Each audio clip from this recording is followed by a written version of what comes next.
À tous et à toutes, bienvenue dans la 11e vidéo de ma collection de films d'horreur. Aujourd'hui, un thème un peu particulier, je vais vous présenter ma collection de DVD Hellraiser. Commençons par le premier film. Hellraiser est une série que j'aime beaucoup.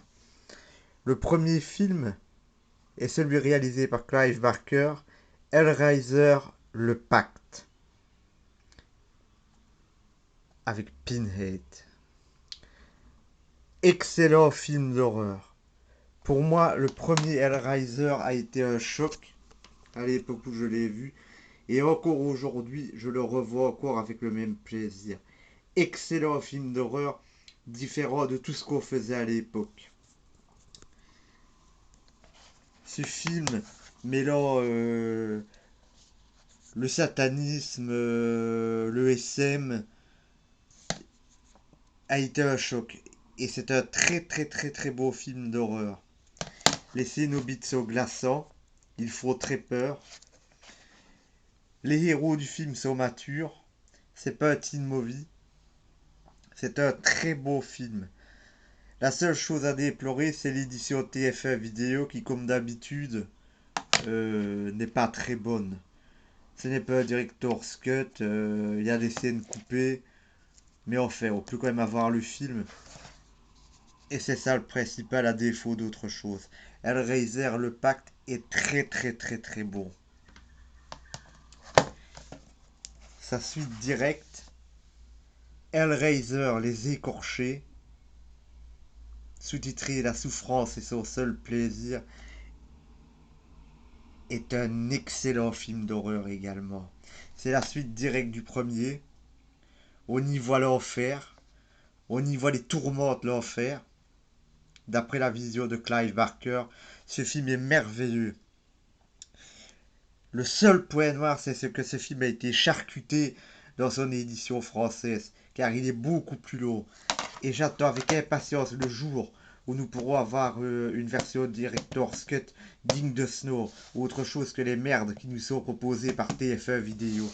Parce qu'en France, il n'y a aucun respect du film de genre.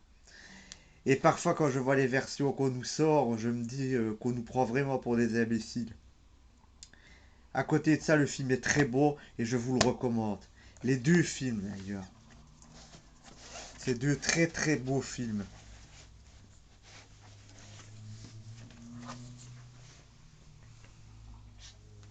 La suite, Hellraiser 3, L'Enfer sur Terre. Le premier film de la saga qui a eu lieu aux États-Unis. Toujours aussi malsain, le ton est différent, il est plus tourné vers l'action, mais il reste un très beau film quand même, dans la continuité des deux premiers. Les Cénobites sont beaucoup plus présents, ils débarquent dans notre réalité et font un carnage. Pour moi, L'Enfer sur Terre est un très bon Hellraiser, c'est un film de monstre. Un très beau film, où on approfondit les origines du personnage de Pinhead. Ce film est un des derniers à avoir abordé le thème comme il était dans les deux premiers. Après, le coup de ton va changer. Ça ne sera pas nécessairement plus mauvais, mais ce film est vraiment attaché aux deux premiers. Celui qui va suivre le sera encore un peu, et puis c'est après qu'on s'en détachera. De toute façon, je vais vous expliquer dans la suite. Mais Hellraiser 3 est un beau film d'horreur, je vous conseille de le voir. L'histoire, c'est une journaliste qui un soir enquête dans les urgences et elle assiste à l'arrivée d'un jeune homme dont le visage est mutilé par des chaînes. Et celui-ci décède après que les chaînes lui aient arraché toutes les chairs. Elle comprend que tout le mystère est lié à une boîte qui provient d'un nightclub tenu par un certain JP Monroe. Et c'est comme ça que l'histoire commence. Très beau film.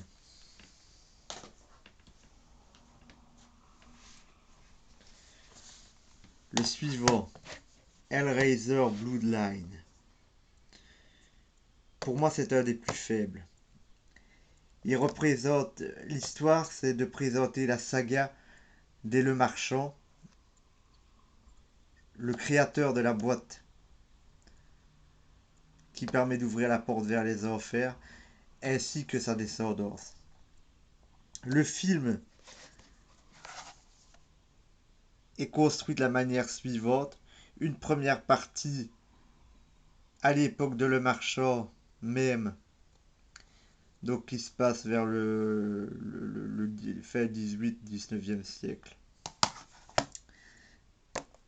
Une deuxième partie qui se passe dans le monde contemporain et une troisième partie qui se passe dans l'espace. C'est celle que j'aime le moins.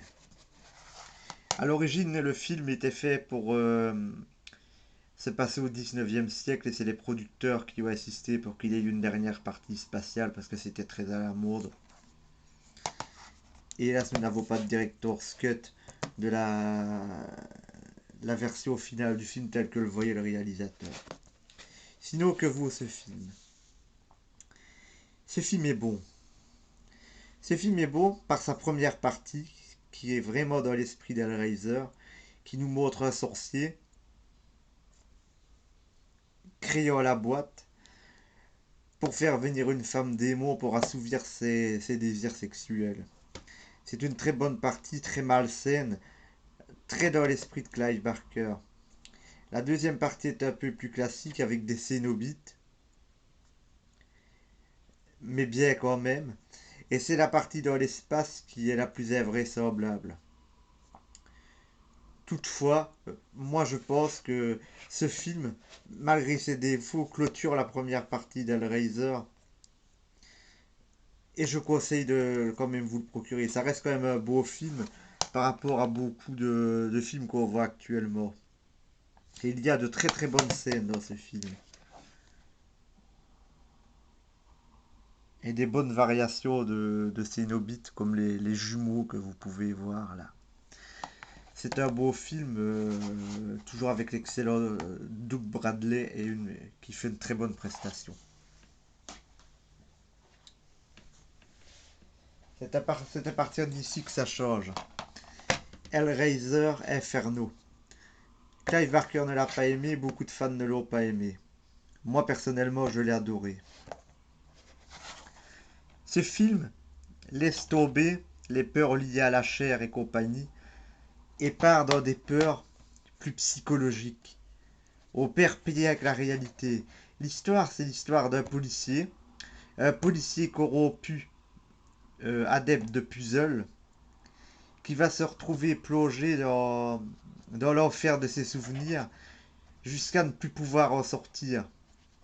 Tout ça sera provoqué par l'ouverture de la boîte. Dans ce film, il y a une enquête policière. Ce film ressemble un peu à un mélange d'Angel Heart et de l'échelle de Jacob. Pour moi, c'est un très beau film. C'est un très beau film d'horreur et un bon Hellraiser. Je vous le conseille.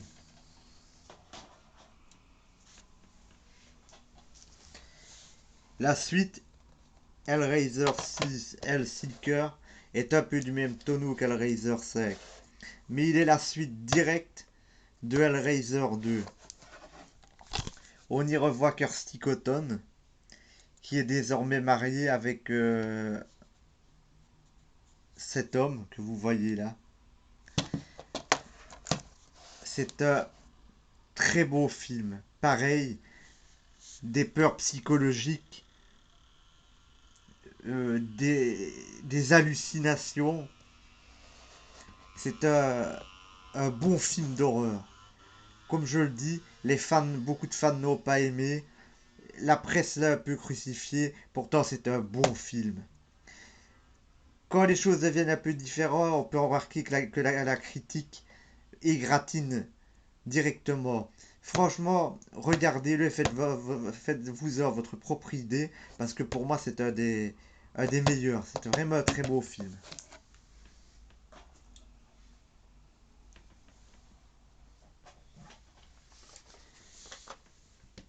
Hellraiser 8 ou 9.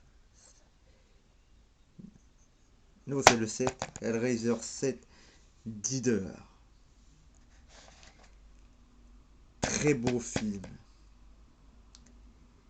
Très beau film d'horreur, malgré la critique. C'est l'histoire d'une journaliste qui reçoit une cassette montrant un meurtre. Et la personne qui est assassinée, au sein d'une sorte de secte, est ensuite ressuscitée. C'est l'histoire d'une secte de résurrectionnistes qui se servent du pouvoir du cube pour ramener les membres de la secte à la vie. L'héroïne de l'histoire va se retrouver prise dans cette histoire et elle va être plongée en enfer. C'est un beau film, il a été tourné en Roumanie, donc il a tout l'aspect malsain des métros roumains, de l'underground roumain. Ça se passe aussi dans les milieux de la drogue. C'est un très beau film d'horreur. Et moi, sincèrement, malgré une mauvaise critique, je vous le conseille. Parce que moi, je l'ai beaucoup aimé, je l'ai beaucoup attendu en français, je l'ai beaucoup aimé.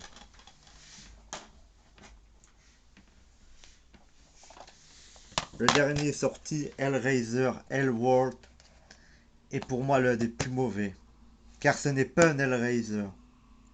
C'est un teen movie qui se déroule dans l'univers cinématographique d'Hellraiser. Donc le pitch, c'est que des jeunes jouaient à un jeu de rôle basé sur le mode d'Hellraiser. L'un d'eux a déconné, il a créé un cube, puis il s'est arrosé d'essence et il s'est suicidé. Par la suite, les jeunes sont invités à un manoir pour une Hellraiser party. Et là, ils commencent à avoir des hallucinations, à être éliminés les uns après les autres par soi-disant les Cénobites. Le film n'est pas mauvais, mais il n'est pas bon non plus, c'est un teen movie. Et seule la prestation de Doug Bradley et de l'excellent Lance Henriksen sortent le film euh, de la médiocrité. Il n'est pas mauvais, mais franchement, il est dispensable. Et pour l'anecdote, il n'est pas encore sorti en français, mais j'ai eu l'occasion de voir le suivant, qui a été massacré par la critique, massacré par Clive Barker.